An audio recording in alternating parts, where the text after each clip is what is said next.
Hey guys, welcome back to another video. Here's the XR100R. All the plastics have been torn off. Gas tank has been drained.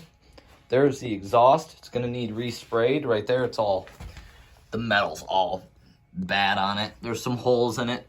Probably need patched up. Some JB Weld will fix that. Here we have the carburetor that's been taken off.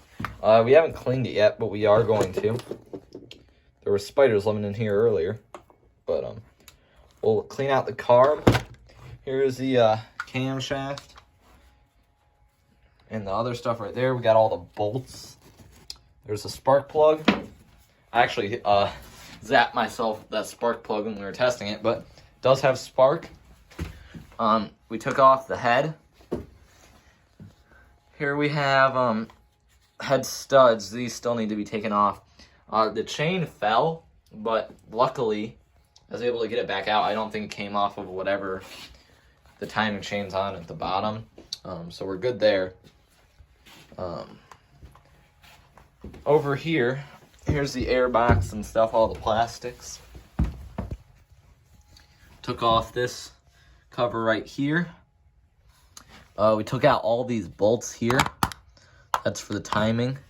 So next step is to take off this part. Take out these head studs too, but that's gonna come another time because can't finish this right now. But that's just an update on the XR100R.